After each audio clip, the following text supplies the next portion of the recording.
Magandang araw at magandang buhay, lalong na sa ating mga minamahal na mga SSS pensioners. Sa araw po na ito ay atin pong pag-uusapan ang mahalagang anunsyo na mangyayari po sa March 2026. Hayaan niyo po akong i-explain lahat na sa gayon po ay meron kayong kaalaman patungkol po dito. Ang kaalaman po na ito o ang impormasyon na ito ay para po sa lahat ng mga senior citizens na may pensyon na tinatanggap sa SSS. Kaya naman po, pakatutukan po natin at kunin po natin ang mga impormasyon na kinakailangan nating pagtuunang pansin. Kung ready na, atin itong pag-uusapan. Ngayon po, pag-uusapan natin ang pension crediting. Po ito sa Circular Number 2020-024. Ito po ay para sa ating mga retirement, partial disability, total disability, and death or survivor pensioners. Ito po ay revised schedule sa inyo pong monthly pension kung kailan po makikredit sa inyo pong mga ATM. So, may tinatawag po tayong date of contingency kung saan dito po malaman natin kung anong batch po tayo, first batch ba or second batch. Kung ang date of contingency mo ay belong sa first to 15th day of the month, so makukuha nyo po ang inyo pong pensyon sa unang araw ng buwan. Take note of that. Kapag ang date of contingency mo naman ay nasa 16 to last day of the month, so ang inyo pong pensyon ay makuha sa ikalabing-anim ng buwan or 16th day of the month. Pero meron nakalagay na take note sa ibaba. If the credit date falls on a Saturday, Sunday, or holiday, the pension shall be credited on the last working day before the Saturday, Sunday, or holiday. So, ito po, pinapahiwatig na kapag ang pension date or example, ang pension date natin is 1 at saka 16, kung yan po ay napunta sa holiday, Sunday, or Saturday, hindi po yan siya makikredit. Kung hindi, maa-advance po yan na maihulog sa inyo pong mga ATM cards. Ito po ang kalendaryo ng March 2026. At tingnan po natin ang dalawang pension crediting date ng first batch at saka second batch. Sa first day of March ay natapat po siya sa Sunday, which is weekends. At ayon po sa ating binasa kanina na circular number na galing po sa SSS patungkol po sa pension crediting, na hindi po siya pwedeng i-credit kapag weekends at saka holiday. So kailan po ba talaga ito makikredit ang pension ng batch 1? Balikan natin ang last working days. Pupunta tayo sa kalendaryo ng Pebrero. Ang last working days ng Pebrero po ay sa Friday, February 27, 2026. At sa mga first batch po, congratulations dahil ma-advance na naman ang inyo pong pensyon na matatanggap sa SSS. Kaya naman expected po ninyo na February pa lang na ibigay na po ang inyo pong pensyon. Pero baka may magtatanong na naman, Sir, bakit po sa amin na malate po ang bigayan? So may mga bangko po talaga na medyo matagal mag-credit ng inyo pong pensyon, kaya po may delays. Ngayon po nalalaman natin ang crediting schedule ng batch 1. Pupunta na po tayo ngayon sa batch 2 na may date of contingency na 16 to 31st of the month. So ang inyo pong pension ay hindi po siya ma-advance dahil ang 16 ng March po is Monday, which is not holiday, not weekends, and that is working days. Kaya po expected nyo po na matatanggap ang inyo pong pension that time. Alam ko marami ang magtatanong nito kaya sasagutin ko na lang in advance. Kung may pension increase ba? To be honest po, wala pong increase na matatanggap sa March. Walang second tranche 1K pension increase po. Walang 3,000 pension increase. Walang 12,000 pension increase. Ano ba yung mga haka-haka or narinig nyo sa ibang vlogger? Wala po yung katotohanan.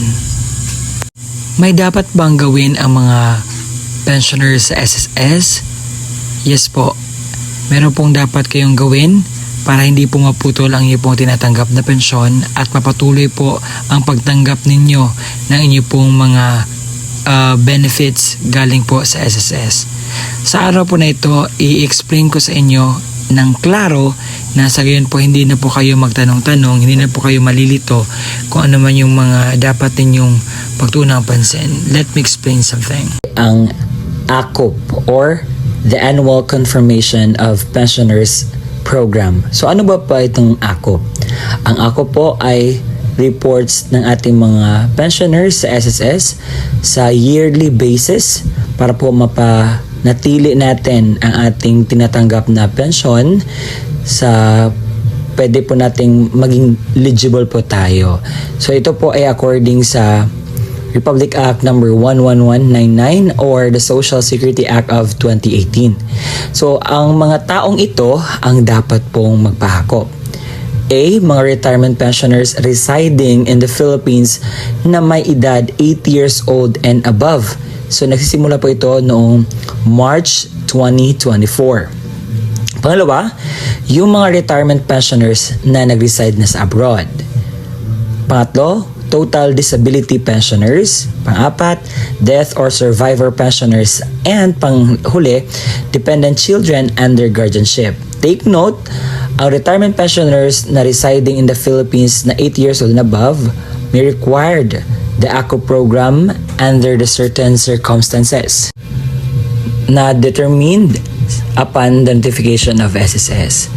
Kahit hindi ka 8 years old and above, as long as may notification si SSS sa'yo na kinakailangan mong magpa-ACOP, is kinakailangan po natin niyang gagawin.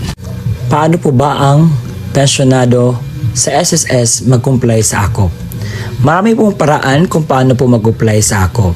But, una sa lahat, kinakailangan po mag-download ng ACOP form sa appropriate sa inyo pong case. So, ang ACOP form po ay ma-download lamang po yan sa online. At may QR po sa SSS page dahil nag-upload sila every month na may announcement sila na kinakailangan po magpa-ACOP. So una, ang Annual Confirmation of Pensioners for Retirement or Permanent Disability Pensioners. Annual Confirmation of Pensioners for Surviving Legal Spouse Pensioner. Annual Confirmation of Pensioners for Representative Payee of Dependent Minor Incapacitated Child. Please take note na mag-refer po tayo sa Circular 2023-013 dated 21 December 2023 for the revised guidelines on the ACOP program. So ang tanong, ano po ba ang mangyayari kung hindi nyo ito nagawa? So meron po talagang consequences na mangyayari. Kapag hindi po ninyo nagawa ang ACOP sa tamang schedule, ay magresulta po ito sa pagkasuspinde ng inyo pong tinatanggap na pensyon galing sa SSS. It will be automatically suspended 1 month after the month of the birth of the pensioners or the deceased member. Automatic cancellation sa pensioners after 2 years po sa suspende ng kanyang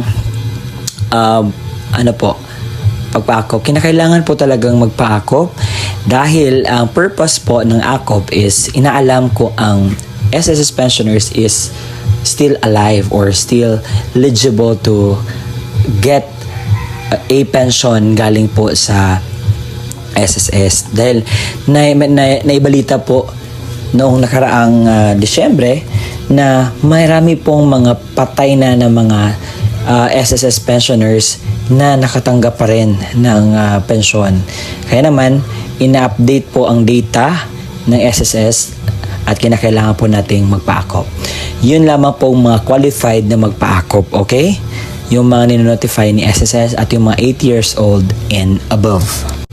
Kung ang pensioner ay nasuspindi na ang kanyang pensyon, paano nga ba po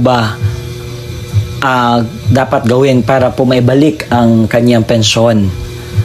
So, ang dapat pong gawin para maibalik po ang pensyon is kinakailangan pong mag-comply. Resumption of pension shall be within 2 months kapag makomply mo na ang inyo pong pensyon. What I mean, ang inyo pong ACOP. Kinakailangan ang recalled pension, yung mga hindi mo natanggap na pension ay kinakailangan po yung maibigay kapag tapos ka na pong mag-comply lahat para sa inyo pong akop.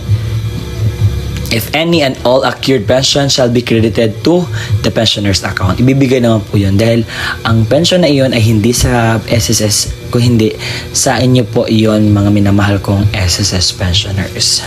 And that is our good news for today, na nalaman natin kung ano yung mga malagang anunsyo na dapat nating makuha galing po sa SSS na mangyayari ngayong March 2026.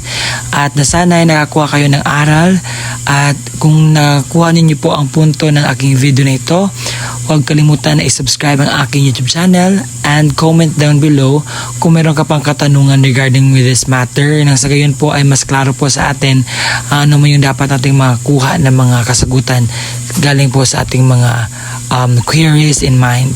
Don't be hesitant po na mag-ask po, kasi I'll be willing to answer it.